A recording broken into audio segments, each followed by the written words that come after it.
What's up, guys? Today I wanted to kind of answer a few questions that I've been seeing pop up recently, specifically revolving around the hot and cold to SSG deal. I feel like people are a little bit confused as to how a move like that, I suppose, happens. I think people are typically viewing at it, I guess, exclusively from like a business deal, which is understandable. I guess it's worth to preface by saying that the Mirage ownership did everything that they could to try and convince Matt to stay. However, I think whenever an opportunity like this comes up for a player, I think it's just way too big to pass up. Obviously, SSG is a top two org in the scene. I suppose let me classify by saying top three because I think it's important for something that's going to come up later in the video. But basically, let's provide a little bit of context into this deal. So whenever Matt got dropped from DZ, it was at a very late time in the transfer window, and most teams were already getting full in terms of their roster. Good examples of this are like OXG, Sonics that had kind of committed to their players, and I believe it already signed them as well. So basically, Houghton, his pool of teams that he could have chosen from were, well, very slim, to be quite frank. I think it was like two teams. Um, However, I do think that his talent and experience could have benefited any team that wanted to get him. I don't know if these teams necessarily would have gone after him, considering he had come off hard support for a couple years now, but the point still stands. I think there were a lot of questions revolving Matt and his capabilities at the beginning of the stage. Obviously, as time played out, we know that Matt ended up being a top two rated player in the league, but he definitely came to prove himself in terms of fragger roles, which is awesome for him, of course.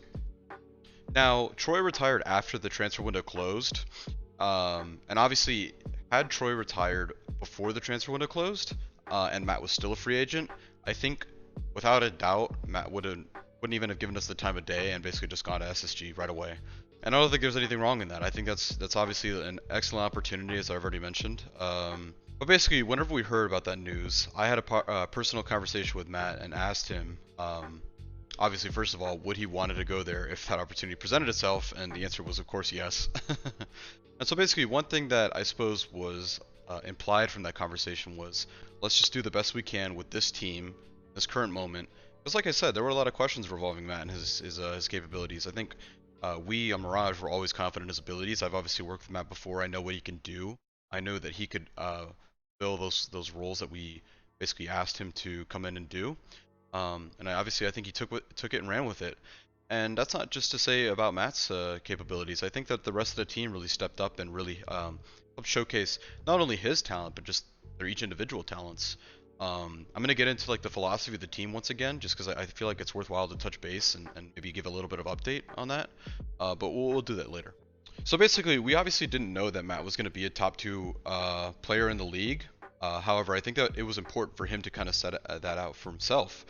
Um, and one thing too is I think that players' careers tend to be pretty short, and I think it's worthwhile to maximize every opportunity that you can as a player. You know, you can only play for so long in leagues or even esports in general, like Siege. I'd say Valorant is a good example. Overwatch. Like, you never know when these games are just going to simply die out. You never know when your opportunity on the team is going to end, like it did with Matt on DZ, and you want to basically pick up your next as best as possible. And just to further, like, I guess support my team, I think that any player on this team could have gone to SSG or Darkzero, who just recently picked up Pambazao, and really showcased in those, shown out in those systems. That's just the confidence that I have in basically what we've built here, what the players have done in their own each individual roles. I just think it's worthwhile to mention. I think Matt was the one that got the opportunity this time, but I wouldn't be surprised if at any point in time in the future another one presents for one of these guys, and I would not hold it against them either. Like I said already too, just understand that we did try to retain Matt, for anybody that basically was wondering. But yeah, like I think whenever an opportunity like this passes up, whenever there's a top three org that wants to get a player on this team, of course we're fully supportive of that. I really want everybody on this team to do as best they can, just in life alone. So basically, let's move on to Quartz real quick, and then after that, I'll talk about the entire, I suppose, philosophy behind the roster here at Mirage. Basically, I think that some people feel like Quartz's, I guess, rookie ship is if that's even a thing. That's a lot of questions. But once again, I think that whenever Matt first came onto the team, there were a lot of questions revolving around him as well. He had obviously just come off hard support, and he's stepping into the fragger roles, which quite frankly were Quartz's roles to begin with. So that's just to kind of talk about Quartz a little bit. But personally, I have a lot of faith in Alex. I think he's displayed an incredible amount of talent, not only in the Canadian division, but also in those previous major qualifier games where he had to play against teams like Tempo Storm, DZ. I think he really showcased his talent. So personally, I have no doubt that he has the skill, he has the capabilities to, I guess, excel in the role that we have asked him to do.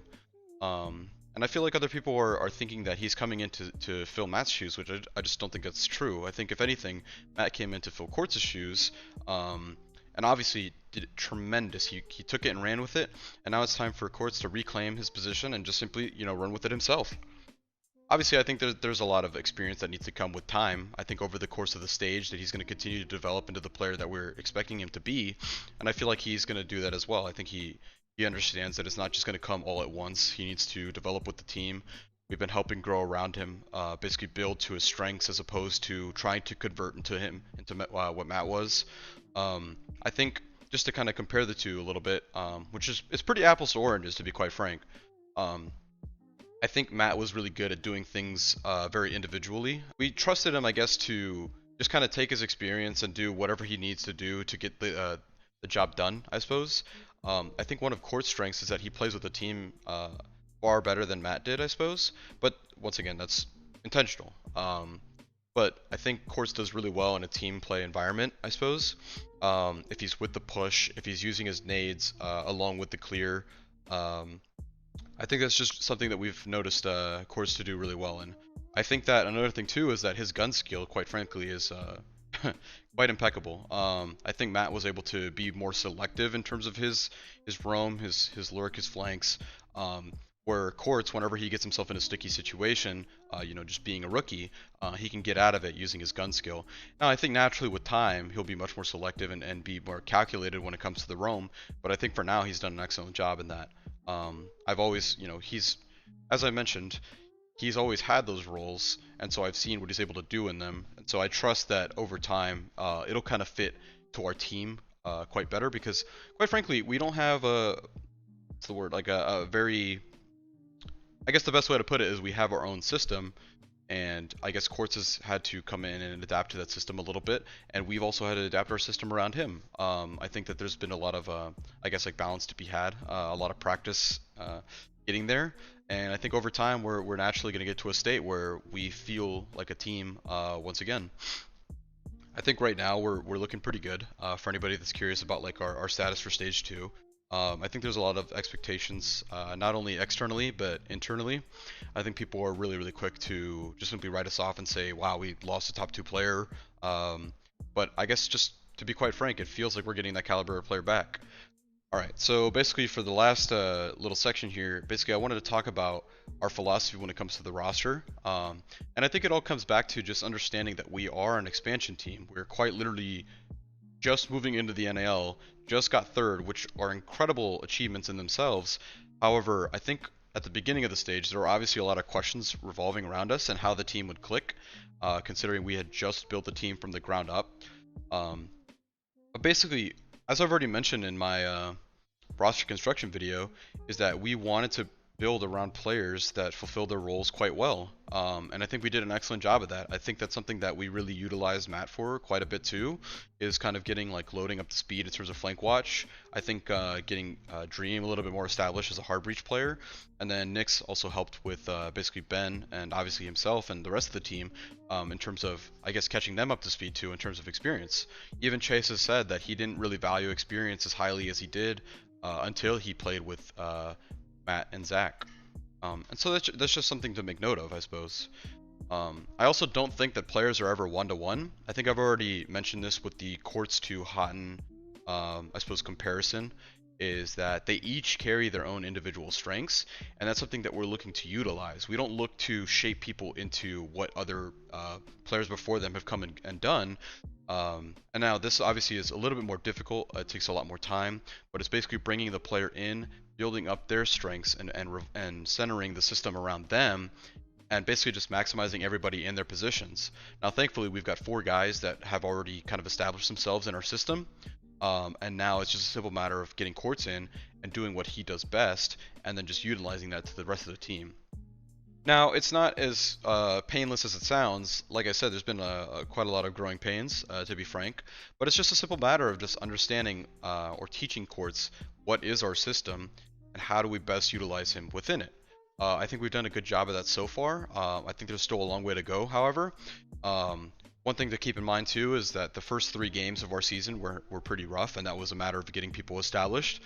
So who knows what's going to happen this stage? It's just a simple matter of I guess how practice plays out for the next. I guess we have like 8 days or so by the time of the recording of this video. And yeah, I'm fully confident that the team will basically be ready by then. And if not, then we'll just continue to develop throughout the season. I think it's also important to know that it's not just gonna like suddenly spike and we're gonna be an incredible team. I think over time we're gonna gradually just be constantly improving like we did during stage 1.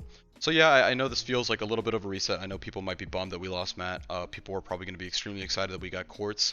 I guess I'm experiencing all those emotions right now.